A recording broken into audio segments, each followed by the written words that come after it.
Mr. Chairman, I want to thank the Honorable Finance Minister One second. Please hear him patiently. for the employment-linked incentive scheme and other ideas incorporated in the early part of her speech. I'm particularly happy that she had an opportunity to read the Congress manifesto. Yes. And she picked the good ideas on page 11, page 30, and page 31. I would respectfully urge my honorable friends in the Treasury benches to read the Congress manifesto so that in your party, especially the External Affairs Minister, in your party meetings, you can persuade the Honorable Prime Minister and the Honorable Finance Minister to take some more ideas from our manifesto. We'll be very, very happy to support you if you take those ideas. Copying is not prohibited in this House. In fact, copying is encouraged, copying is rewarded in this One House. second. If you will address the chair, it will give a soothing feeling to me also. And that will be more appropriate, Mr. Chidambaram. Copying is encouraged and copying is rewarded in this House. So please copy a little more. Sir, I have 4 major themes, and I think I should be able to complete my submissions on each theme in about 4 or 5 minutes. The first is jobs. Unemployment is the biggest challenge. The Center for Monitoring Indian Economy has estimated all India unemployment rate in June 2024 as 9.2%. It may have come down. Now, earlier there was a production-linked incentive. When you introduce the employment-linked incentive, it must be for some reason. And I suspect the reason was that the production-linked incentive scheme did not create the kind of jobs that you wanted to create. So will the Honorable Finance Minister tell this House what is the outcome of the PLI?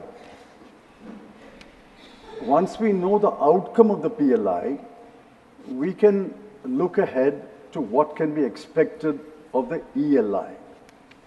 In fact, from paragraphs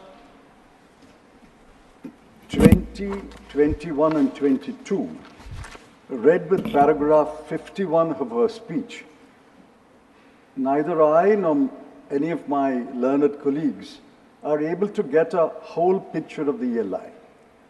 It seems to us that paragraph 20 talks about the same target industries like paragraph 21, and paragraph 21 talks about the same target industries as paragraph 22. But in paragraph 51, we were suddenly let down when you said only 500 industries are selected. The numbers don't gel, the numbers don't match. Anyway, you have a ELI. It's an interesting idea, but it does not inspire confidence. And let me go on record to say it does not inspire confidence that you will be able to place 290 lakh people under the ELI that you have described. It should not turn out to be another election jumla like your 2 crore jobs.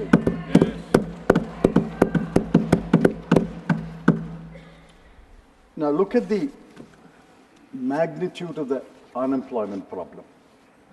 Uttar Pradesh Police Department conducted an examination for 60,244 vacancies. 48 lakh persons applied and wrote that examination. It was cancelled a couple of days later. Air India wanted to fill 2,216 vacancies of handyman to do diverse jobs like repair and maintenance. 25,000 people thronged Mumbai airport for a walk-in interview, and the police had been called to restore law and order. A private company in Gujarat sought to fill 5 positions. 1,000 persons barged into that company. Madhya Pradesh advertised 15 low-skilled government jobs. 11,000 applications were received. Among them were postgraduates, engineers, MBAs, and I'm sad to say, even one of them who had just written an examination to be a judge in the Madhya Pradesh High Court. The best illustration is by the Staff Selection Commission. There are staff selection commissions at the center and the states. Uttar Pradesh conducted an examination for 7,500 posts. 24,74,030 people applied for those jobs. And yet, the RBI, about 2-3 weeks ago, said, there is no jobs crisis in India. Exact words, no jobs crisis in India. Why didn't anyone from the minister or any officer stand up and say, we reject this statement. RBI is supposed to be cautious, conservative, and neutral. But you're cautious, you're conservative, and you're not neutral at all. Yes. Yes. I suggest, sir, that unemployment be taken seriously, and we will wait for the outcome of your ELI scheme. It is an interesting scheme. At the moment, I'm not impressed. I'm not convinced. The outcome alone will judge whether your intentions are good, whether you really want to tackle unemployment. Sir, the second broad subject is inflation. The Honorable Finance Minister, in paragraph 3 of her speech, dismissed the subject in 10 words. And I'm not exaggerating. Please go through the speech. Exactly 10 words. Is inflation such a trivial subject?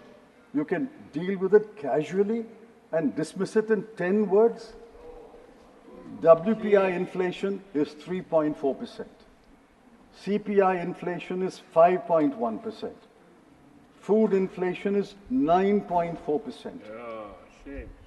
This is data collected where you can collect data, mostly along towns and villages abutting the national highway, at best the state highway, at best the district highway. But go into the hinterland of India. Go into the KBK districts of Odisha. Go into the interiors of Dharmapuri or Ramanathapuram. The inflation is much higher than your 3.4% or 5.1% or 9.4%. And the chief economic advisor, who may be cautious, conservative, he has a degree of autonomy which no other officer of the government of India has, he said in his economic survey, quote, India's inflation continues to be low, stable, and moving towards the 4% target. It's been moving for the last 4 years. When will it arrive at the 4% target? Is inflation low? Is it stable? No. Is it moving towards the 4% target? No.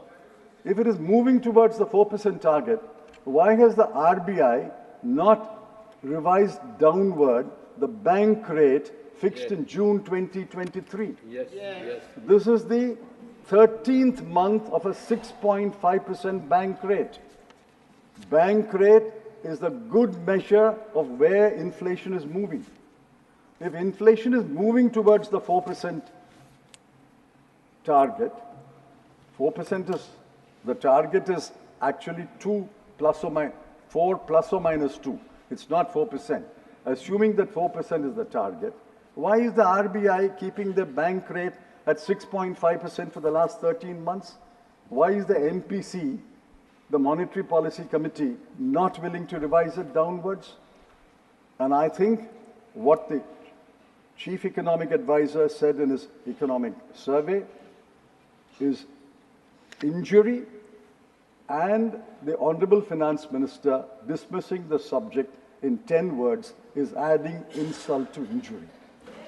Inflation is a humiliating situation because every family is hit by inflation.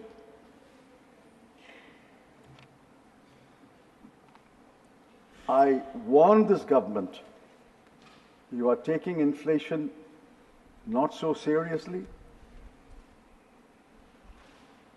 The last set of by-elections punished you. You will not agree. But I think the last set of by-elections were out of 13 seats, 10 seats were won by the India bloc. These are punishment, a warning administered to you. And if you don't take inflation seriously, you will be punished more. If you want to suffer the punishment, you're welcome to suffer the punishment. And in this situation, you claim that the growth was last year 8.2%. And this year it will be 6.5% to 7%. I'm not going into the macroeconomic analysis.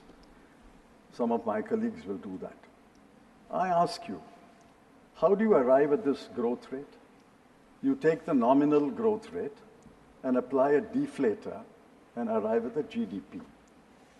Sir, the House and you must know that the deflator that they have adopted for the manufacturing sector for last year is 1.7.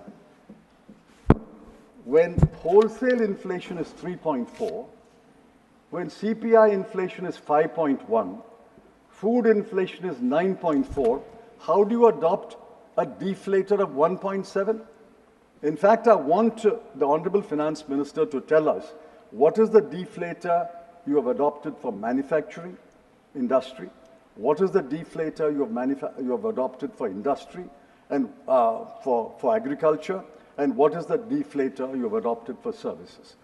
Nominal growth is measurable, but your GDP in real terms is simply by adopting a deflator. And if you adopt a deflator, which several knowledgeable economists and experts throughout the world have severely criticized for the last 3 or 4 years, you will arrive at this rosy picture.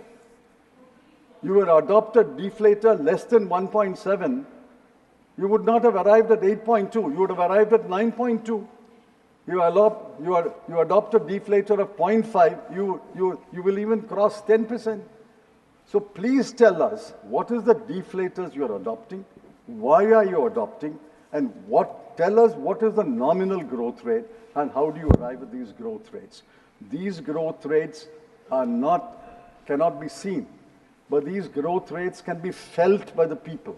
Please, anyone moving around the people will know. The growth rate can be felt by the people. When there is impressive growth, when there is more goods and services, when prices are affordable, when there is money floating around in the market, when your pockets are jingling with coins or currency notes, you get the feeling that things are going all right in this country. Do you get that feeling? I travel at least 500,000 kilometers every month by road. I don't get that feeling. Does any honorable member from his constituency or state get the feeling that the people tell him things are very good, please go and tell the Prime Minister in Delhi things are very good, we are very happy? Does anyone get that feeling? Nobody. Sir, the third subject is wages. Now this is a serious matter.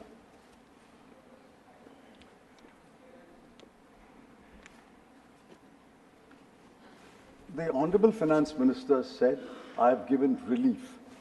Who has she given relief to? I don't grudge the relief. She has given relief. But who? In 22-23, the last figure I was able to access, the number of taxpayers is 7.4 crore. It may have increased to 8.5 crore. Out of that, 65% have zero tax liability. They file a return, but no tax.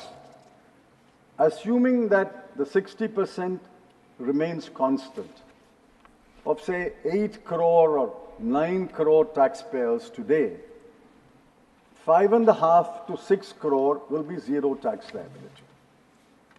You have given relief to people who move to the new tax regime. The new tax regime, I've seen various calculations. Each paper has got a calculation. I have a chartered accountant who's given me a calculation from Gujarat, and he is very knowledgeable. He says that the relief given is between 9,651 rupees to 17,651 rupees. To whom? To this 2 to 3 crore people.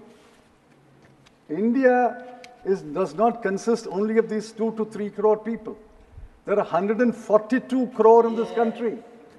Out of 142 crore, let's assume you have given relief to 2 to 3 crore people. What about the rest? Do you know the conditions of the rest? Your household consumption expenditure survey of the Government of India counted that the bottom 50%,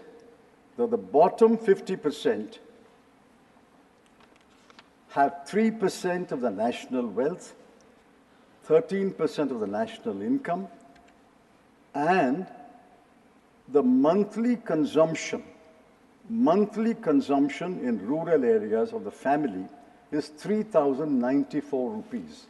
Multiplied by 12, you will arrive at about 37,000 rupees a year.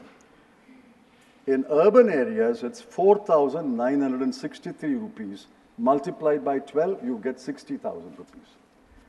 So we have 50% of the population, monthly consumption expenditure, 50% is 71 crore, have a monthly consumption expenditure of between 36,000 rupees to 50,000 rupees. Are they rich or poor? This is the bottom 50, below the median. You go down to the bottom 20, go down to the bottom 10, they are even poorer. What is the relief for them? And the Niti Aayog chief executive officer says, India has virtually abolished poverty. Poverty cannot be more than 5%. Poverty cannot be more than 5% when you're talking about 71 crore people. 71 crore people, thankfully, is not 5%. Then India's population will be 1,400 crore. India's population is 142 crore. One half is 71. They are below the 171 crore. They are below the median, and this is the median income. Sir, I asked the Honorable Finance Minister, what is the relief given to them? Do you know that most of them are daily labor? 30 crore daily labor in this country. The others are irregular jobs. The regular jobs are only for about 17 to 25% of this country. All the rest are in irregular jobs or in daily labor. What is the relief given to them? In the World Hunger Index of 125 countries, we are 111. You may not accept the World Hunger Index, but the action that the government has taken, namely giving free food grain to 81 crore people, is a tacit admission that on the hunger index, we are very, very low. Forget the hunger index. 81 crore people. Your own action shows that people cannot afford food. So, my last subject is federalism. What do we see around this country? All India service officers defy the directions and orders of the Council of Ministers of an elected government in Delhi. Funds are withheld from Kerala and West Bengal on one pretext or other. Borrowing limits of non-BJP states governments have been slashed. Tamil Nadu has been denied disaster relief assistance. I ask, why does the UPSC have to play a role in the appointment of the DGP of the state? Why should a state government not appoint the Vice Chancellor of state universities? And how did this government treat Andhra Pradesh and Bihar and Odisha before April? The same demand is there. The same Andhra Pradesh Reorganization Act is there. It was there. The Chief Minister was a different person. The same act, for 10 years, how did you treat them? For 10 years, how did you treat Bihar? When a leader wears one cap, you treat him one way. When he changes that cap and he wears another cap, you treat him another way. I don't grudge at all you're giving relief to Andhra Pradesh or Bihar. But what about the other states? We are a federal country. This is the death knell of federalism. If you pick and choose among states, you are the Union of India. You are the union government. You are the government of all the states. You cannot pick and choose one state and deny relief to another state. So finally, I thought the Honorable Finance Minister loved Tamil. I missed her quotes from either Thiruvalluvar or any other classic literature. Maybe she didn't have time to quote from a classic poet in Telugu or in Bhojpuri. Maybe she will in course of time.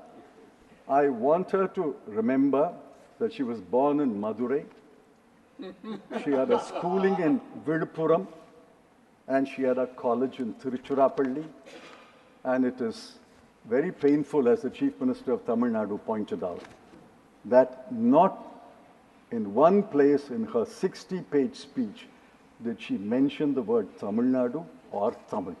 I'm not saying mention only Tamil Nadu. Mention all states. Or mention all the states grouped together. How many times have you mentioned Bihar? How many times have you mentioned Andhra Pradesh? I have no grudge. But please remember that there are other states in India, other states of people, other states elect other governments, they vote against you. Please remember that. Finally, sir, I have 1 minute. I have 5 demands. 5 demands which I would urge the Honorable Finance Minister to copy from our manifesto. I demand this and I want answers. Respectfully, I ask the Honorable Minister to give us answers. If you don't answer this today or in the course of this session or subsequently, it is not as though these demands will die down. They will echo everywhere in India where the India bloc has a right to speak and write. First demand, we demand that a minimum wage of 400 rupees per day for every kind of employment. 2, we demand a legally guaranteed MSP. 3, we demand a write-off of the unpaid balance of interest or installment of educational loans given up to March 2024. 4, we demand the abolition, complete abolition of the Agnipath Agniveer scheme. And 5, we demand that NEET be scrapped, and if some states want to keep NEET, exempt all other states which don't want NEET. These 5 demands will echo not only in this chamber, it will echo throughout the country until you concede these demands. I demand that the Honorable Finance Minister reply to my demand that she should reply to this issue. Thank you.